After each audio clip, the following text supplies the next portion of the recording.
Halo semua, perkenalkan, Saya Aufar. saya Flor Rahman, selamat datang di YouTube KPS. Oke, jadi hari ini kita mau ngapain lor di sini? Kita tanya aja sama bagian IKT nih, mau ngapain nih? Oke. Jadi Bang, karena di Instagram kita sudah buka sesi pertanyaan, jadi kita di sini akan meminta jawaban dari abang-abang terkait ya pertanyaan-pertanyaan yang sudah dilemparkan di Instagram Story KPS FAWSK. Oh, jadi kita hari ini mau jawab Q&A nih lor. Kait apa itu KPS, mungkin banyak lah tentang KPS yang kawan-kawan belum Pasti tahu. pada kepo ya kan? Oke, mungkin daripada kita memperlambat lagi, langsung aja dulu pertanyaan pertamanya. Jadi sebelumnya kita harus tahu dulu sebenarnya KPS itu apa Bang? Oh, berarti terkait KPS. Apa itu KPS? Iya. Jadi dari namanya aja KPS itu udah jelas, Komunitas Peradilan Semu. Semu, ya. Jadi KPS ini betul-betul bergerak di bidang akademik, yaitu bagian peradilan. Kita pelajari terkait formil dan material di persidangan Iya. nanti. Oke, selanjutnya apalagi lol kira-kira KPS? Intinya KPS ini adalah UKM yang menaungi segala mahasiswa hukum yang bergabung di KPS untuk mendapatkan ilmu pastinya. Ya, jadi KPS ini kalau untuk sejarahnya kita kan harus tahu juga sejarahnya. Ya Apa betul nih? tuh, Ah. nggak tahu sejarah tak kenal maka tak sayang. Betul kali ya kan? lol. Jadi sejarah ini KPS ini lahirnya tuh 16 September 2010. Nah, itu hasil dari abang-abang kita, pendiri kita yaitu Bang Muhammad Syafrizal Balku mengikuti pertama kali Munas HKPSI. Nah, jadi KPS ini kita juga bernaung di bawah HKPSI yaitu Himpunan Komunitas Peradilan Semu Indonesia. Nah, jadi apalagi mungkin pertanyaan-pertanyaan selanjutnya mungkin sudah cukup jelas nih Iya, terkait sejarahnya udah oke lah. Sejarah udah oke. Pertanyaan berikutnya aja ya. Pendiri sudah tahu siapa, tanggal berdirinya kapan, dan apa itu KPS sudah ngerti lah mungkin kawan-kawan. Oke, next pertanyaan. Jadi keuntungan jadi anggota KPS itu apa Bang? Keuntungan jadi anggota KPS banyak pastinya. Yang pertama, bagi mahasiswa baru yang bergabung dengan KPS, kalian lebih cepat mengenal bagaimana hukum beracara nih, Pak. Ya betul Baik kali itu itu loh. acara pidana, perdata, kita di KPS akan luan dapat nih. Jadi kawan-kawan lainnya yang dapat di semester 4, semester 5, kawan-kawan yang bergabung di KPS akan mendapatkan di semester 1 bahkan di semester 2 nih. Adapun yang lain, kita juga di sini diajarkan leadership pastinya ya kan, bagaimana berorganisasi, memanage suatu organisasi, dan yang pastinya satu lagi kita menemukan teman-teman yang pinter yang bisa membimbing kita yang lebih baik lah. Karena KPS menciptakan wadah yang positif untuk mahasiswa atau mahasiswi hukum yang ingin berkembang pastinya gitu. Tapi nggak itu aja loh. Apa tuh? Ada lagi nih? Jadi kan untuk peradilan semu nih banyak kegiatan-kegiatan perlombaan yaitu NMCC. Iya, betul. National Moot Court Competition. Iya, betul. Jadi kawan-kawan udah ada wadah untuk mengikuti lomba-lomba itu. Karena kan lomba NMCC itu skala nasional. Otomatis Iya, kita lebih banyak kenal dengan KPS lain, dengan Iya. peserta-peserta lomba dari universitas lain. Dan juga sekarang kita nggak hanya main di pidana dan perdata. Kita juga sekarang udah fokus ke konstitusi. Yang paling baru nih. Paling baru karena kita juga sekarang kan lagi mempersiapkan tim Iya, nih betul. untuk mengikuti CMCC, Piala Mahkamah Konstitusi. Jadi CMCC itu Constitutional Moot Court Competition. Insya Allah kita doakanlah kawan-kawan kita berhasil di sana. Amin. Jadi untuk persiapan NMCC ini juga kita ada yang nama internal meeting. Iya, setuju. Jadi kita nanti anggota-anggota KPS itu semua lol kita bagi kelompok untuk bersidang. Di Iya, situ setuju. pemberkasannya semua ada, main sidangnya Dari juga tahap ada. penyelidikan. Ya betul kali lol. Dan sebelumnya kita juga kasih pembelajaran 4 instansi Ya, untuk mempersiapkan barusan kemarin, internal kan? meeting. Ya betul kali lol. Jadi pembelajaran 4 instansi ini dia dari 4 instansi sudah pastinya yaitu dari kepolisian pertama, selanjutnya dari kejaksaan, dari advokat dan dari hakim. Itu dia manfaat untuk kawan-kawan masuk KPS ini. Nah, jadi kawan-kawan jangan ragu lagi gabung ke PS. Banyak ilmu yang bisa kita dapat di sini pasti. Betul lol. Oke. Mungkin kita lanjut pertanyaan selanjutnya aja dulu. Oke, pertanyaan selanjutnya do. Jadi dari tadi kita sudah tahu apa itu KPS, sejarah KPS, apa manfaat kita masuk KPS, apa yang bisa kita dapatkan dari KPS. Nah, apakah ada syarat penting untuk masuk ke KPS itu sendiri Bang? Nah, gimana Far? Ada nggak syarat Kalau- penting untuk jadi anggota KPS nih Far? Oke, kalau untuk syarat penting ya pastinya dia harus mahasiswa Fakultas Hukum Universitas Jelas Syakola. dong. Nggak mungkin anak teknik gabung Nggak acara ya mungkin. kan? Kan nggak mungkin anak fisik masuk KPS, nggak mungkin. Iya, Yang setuju. udah pasti dia mahasiswa Fakultas Hukum Universitas Syakola dan dia mau berproses, mau belajar, memang ada niat untuk masuk KPS nih. Iya, setuju. Dah mungkin itu aja, sangat simple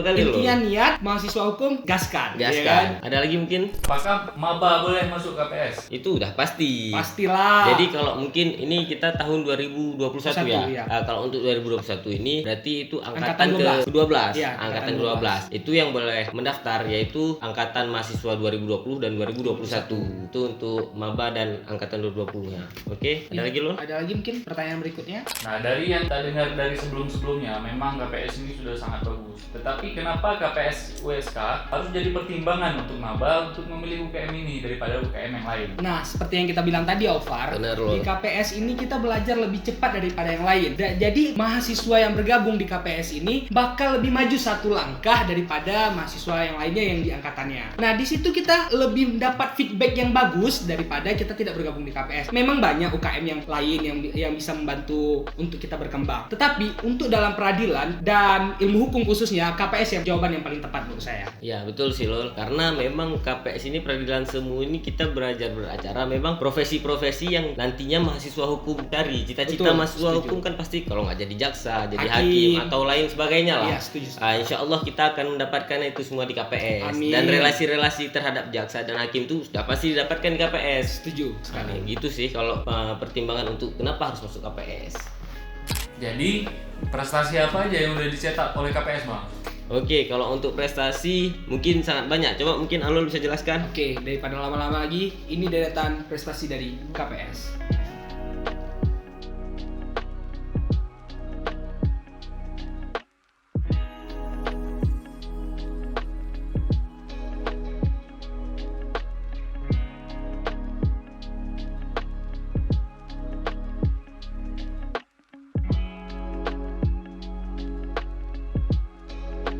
Di KPS ada Cecan sama Cogan nggak, Bang? Kalau untuk urusan itu kasih paham Lul, kasih tahu. Rame kali KPS nih bos, senggol dong. KPS ini kan sebuah organisasi, Bang. Tetapi bagaimana kesulitan dalam KPS itu sendiri? Oke, untuk itu KPS ini kan kita banyak kegiatan-kegiatan nih. Seperti tadi aku bilang mungkin internal meeting. Habis itu banyaklah kegiatan-kegiatan lain.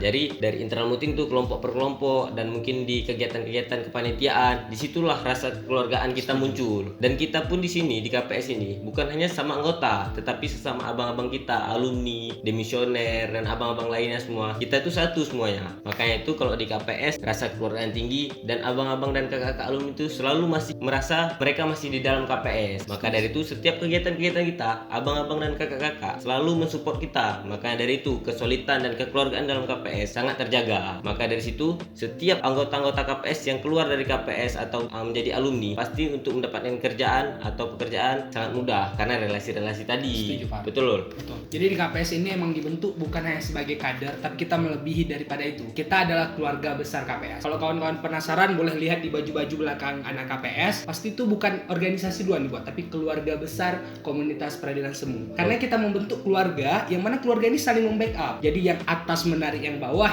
mendorong yang atas. Jadi kita bisa berkembang bersama, begitu Pak. Betul, itu dia. Makanya manfaat masuk KPS selain kita dapat ilmu, ya kita dapat keluarga. Setuju. Mungkin itu doh. Jadi apa harapan Bang Alul sama Bang Ovar untuk KPS FHWSK ke depannya? Oke, kalau untuk harapan ini untuk kawan-kawan yang sudah masuk ke dalam KPS, ya aku berharap kali kawan-kawan mengikutilah segala prosesnya, fokus dan ikuti segala kegiatan-kegiatan pembelajaran, segala kegiatan yang berdampak positif untuk kawan-kawan semua. Karena aku harap kawan-kawan harus belajar lagi untuk bisa mencapai kejayaan KPS itu. Ya, seperti yang kata Alvar tadi ya kan. Jadi kalau kalian mau hasil yang bagus, hasil yang maksimal di KPS, kalian harus memulai dari awal. Karena ingat, apa yang kalian tanam itu yang kalian tuai. Kalau mau hasilnya bagus, tanam yang bagus-bagus, nikmati proses, dan insya Allah kalian mendapat hasil yang maksimal. Begitu Alvar. Benar kali Alul. Nah, ini pertanyaan terakhir ya. Ya gimana Duh? Itu sudah pertanyaan terakhir, Bang. Mungkin sebelum closing kita harus keluarin jargon kita nih, Pasti. biar semua orang tahu gimana Apa nih KPS ya kan? betul kali. Mungkin aku bilang KPS, nanti Valdo jawab Jaya. Mungkin kawan-kawan di rumah semua harus Bisa. jawab Jaya juga. Oke, Oke. kita tes ya. Oke, Yuk. 1, 2, 3. 3. KPS Jaya. KPS Jaya. KPS Jaya. Jaya. Jaya.